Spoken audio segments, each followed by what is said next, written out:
건희쌤의 그거 봤어? 안녕하세요. Hello everyone. 저는 한국어쌤 건이라고 합니다. 그거 봤어? 의 팟캐스트 호스트로 이 자리에 섰는데요. 가장 재밌고 가장 엄선된 작품들만 모아서 소개하는 K-Universe 팟캐스트입니다. 자, 오늘 그거 봤어는 어떤 이야기로 찾아왔을까요? 오늘은 한글날 특집으로 이 영화를 소개하려고 합니다. 얼핏 보면 한글날과 딱히 공통점이 없는 사람처럼 보이지만요.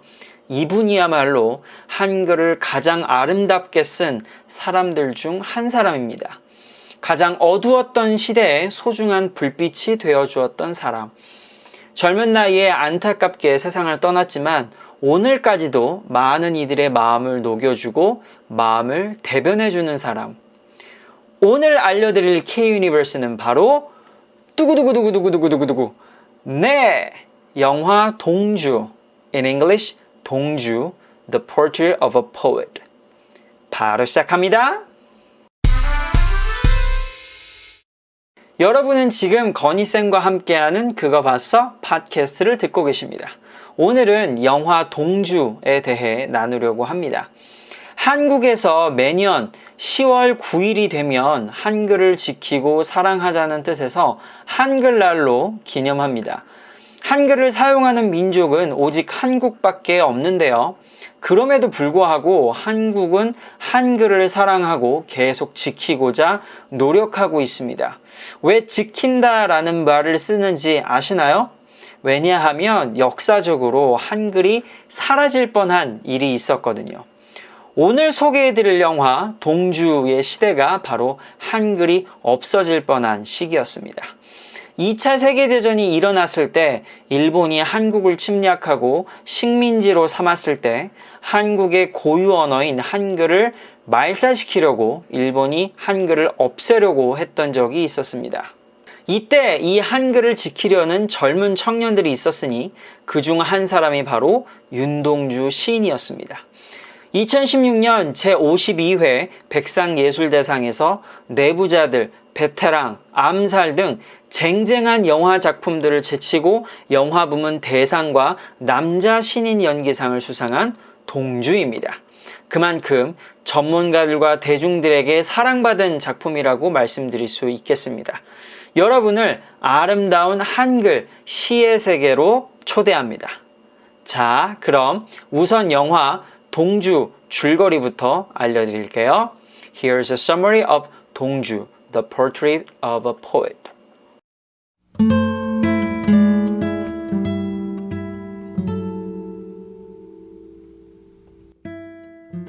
영화는 일본 경찰의 취조실에서 시작합니다.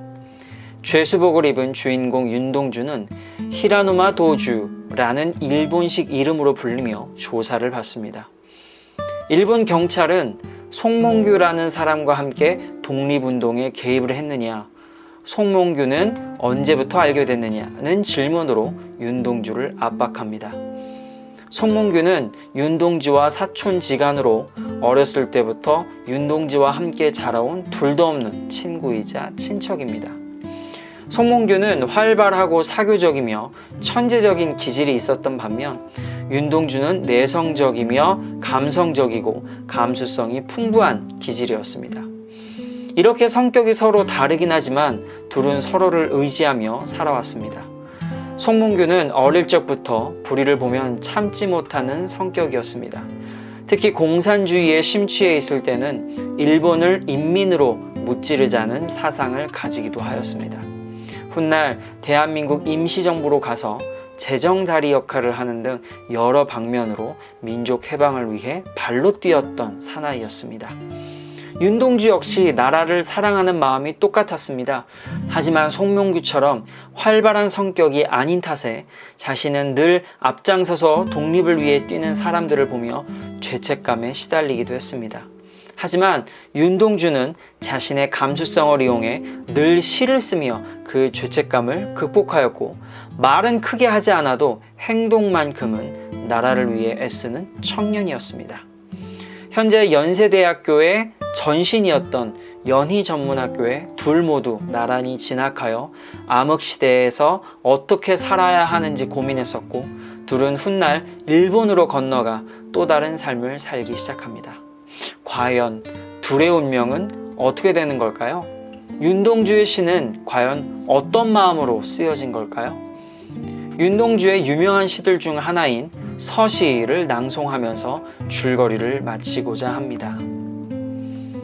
죽는 날까지 하늘을 우러러 한 점 부끄럼이 없기를, 잎새에 이는 바람에도 나는 괴로워했다.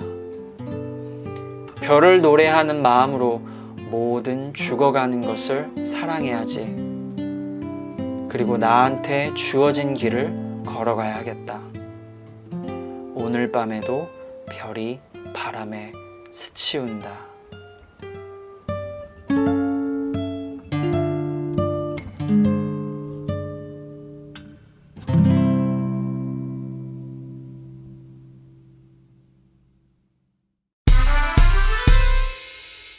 네, 여러분은 지금 그가 왔어? 팟캐스트를 듣고 계십니다.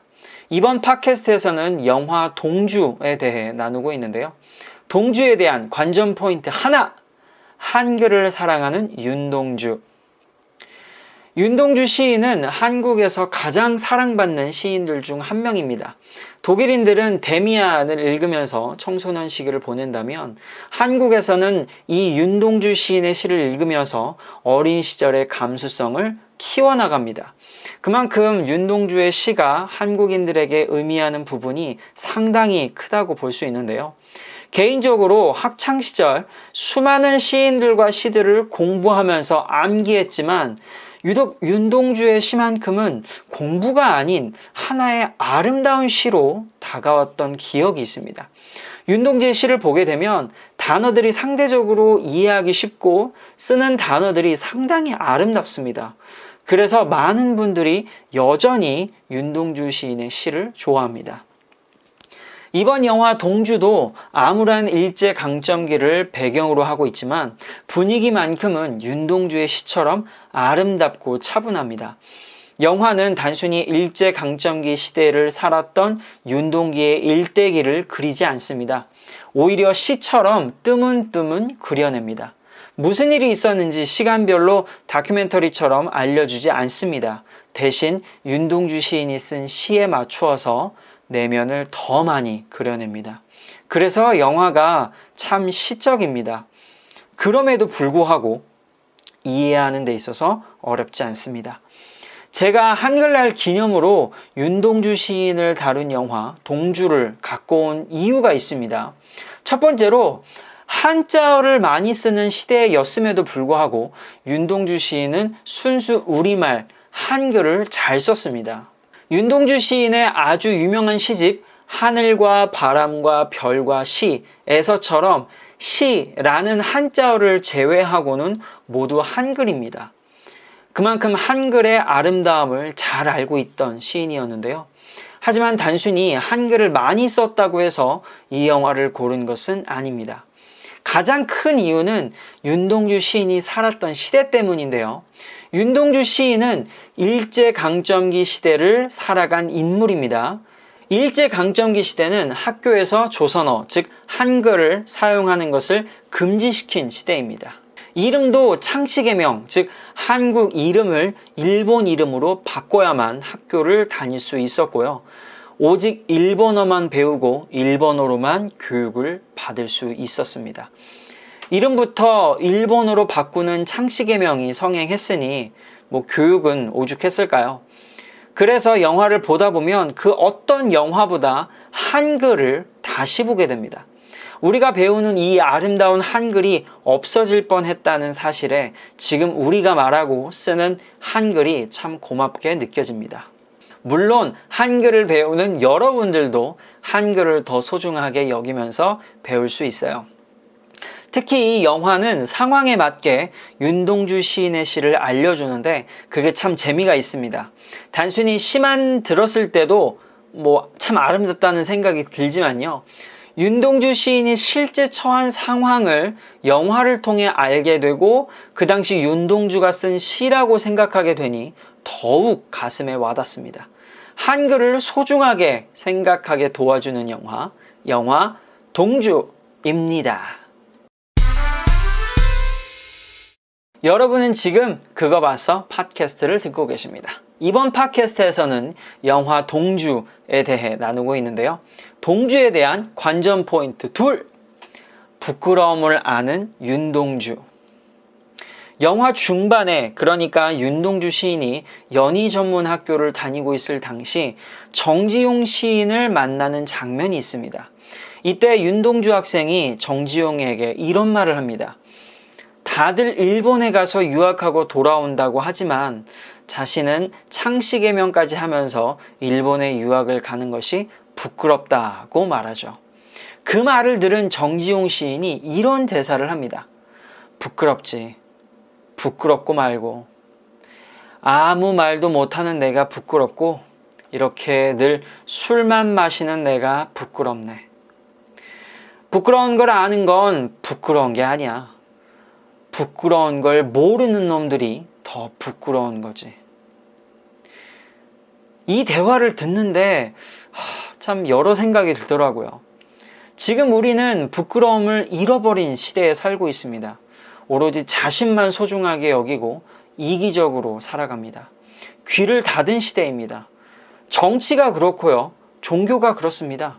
요즘은 돈만 벌 수 있다면 부끄러움은 사치가 되어버린 시대입니다. TV나 넷플릭스를 한번 봐보세요. 방송은 그 사회의 인식 수준을 보여주는 아주 중요한 기준이 되잖아요. 안타깝게도 요즘 방송 프로그램들은 하나같이 갈등을 조장하고 유발시키는 프로그램들 뿐입니다. 어떻게 하면 싸움을 붙일까? 어떻게 하면 갈등을 보여줄까? 이런 것에만 초점이 맞춰져 있어요. 또 그걸 시청자들은 재밌어하고 기다리고 있습니다. 기술은 날로 새로워지는데 인간의 영혼은 날이 갈수록 피폐해져 가고 감정은 메말라 갑니다. 인간 본성이 가진 이 부끄러움을 무시하는 일들이 너무도 많이 벌어지고 있습니다. 그런 우리 시대 사람들에게 이 영화는 윤동주 시인의 시를 통해 부끄러움을 알려주고 있습니다. 부끄러워할 줄 아는 인간. 나 자신을 거울로 바라보면서 내가 하는 행동들을 되돌아보고 반성할 줄 아는 인간. 우리에게 정말 필요한 반성의 시간을 윤동주는 시를 통해 보여주고 있습니다. 어두웠던 시기였지만 그의 영혼만큼은 참 맑았습니다. 그래서 저는 이 영화가 더 좋았던 것 같습니다. 그동안 너무 바쁘게 살아왔고 치열하게 살았다 보니 정작 내 안에 중요한 것을 놓치고 살았구나 반성하게 됩니다. 우리에게 꼭 필요한 부끄러움을 되찾게 해주는 영화 동주입니다. 네, 여러분은 지금 그거 봤어? 팟캐스트를 듣고 계십니다. 이번 팟캐스트에서는 영화 동주에 대해 나누고 있는데요. 동주에 대한 관전 포인트 3. 한 편의 시 같았던 영화. 한국을 대표하는 감독들 가운데 상업적인 성공과 예술성을 모두 갖춘 감독은 몇 없습니다. 이준익 감독은 그 별로 없는 감독들 가운데 한 명입니다. 참 대단한 감독이죠. 이번 영화도 예술성이 있었고 저예산으로 만들었지만 오히려 대중들에게 사랑을 받으며 역주행을 한 영화입니다. 어디까지 저예산으로 만들었길래 저예산 이렇게 저예산 단어가 들어가면서 영화가 저예산 영화인가 한번 살펴보니까 영화를 만드는데 딱 5억 원밖에 들지 않았다고 합니다. 여러분, 지난번 팟캐스트에서 소개했던 영화 헌트 제작비가 얼마였는지 기억하시나요? 200억 원이었습니다. 그러니까 영화 헌트의 제작비에 40분의 1밖에 들지 않았다는 건데요. 돈이 전부가 아니라는 것을 정말 이준익 감독이 잘 보여준 것 같습니다. 물론 돈을 많이 써야 하는 작품들도 있죠. 하지만 이렇게 저예산으로 이렇게 좋은 작품을 찍었다는 것이 참 대단하다는 생각이 듭니다. 괜히 한국 영화에서 이준익 감독을 최고의 감독 중 하나로 뽑는 게 아니구나 라는 생각이 들었습니다. 게다가 나무위키에 따르면요, 이준익 감독은 고인에게 누가 되는 것을 원치 않았기 때문에 별다른 홍보나 프로모션 없이 2016년 2월 17일에 조용히 개봉했다고 하네요. 게다가 독립영화 감독들의 기회를 빼앗지 않기 위해 다양성 영화 신청도 하지 않았기 때문에 그때 당시 흥행 돌풍을 일으킨 검사외전을 비롯하여 데드풀, 좋아해줘 등의 경쟁작들에 밀려 그다지 많은 상영관을 확보하지 못하고 상영 시간대도 좋지 않은 상태에서 개봉을 했습니다. 이 때문에 개봉 당일 누적 관객 수는 24,422명으로 기대작 치고는 조금 초라한 감이 있었습니다. 그런데 말이죠, 여러분. 관객들의 평이 좋아서인지 입소문이 퍼져나가기 시작하고요. 2월 21일에는 20만 관객을 돌파하는 동시에 좌석 점유율 43%로 동시기 상영 전체 영화 중 1위에 등극을 했습니다. 언론에서 흥행 역주행이라는 표현을 쓸 정도였으니까 공식적으로 성공한 영화가 되었습니다. 그리고 약 한 달 후 3월 12일 오후 12시 드디어 100만을 돌파했습니다. 그런데 확실히 저예산 영화라는 게 굳이 설명하지 않아도 영화를 보시는 분들이라면 아실 것 같아요. 흑백 영화인데다가 나오는 등장인물도 별로 없었습니다.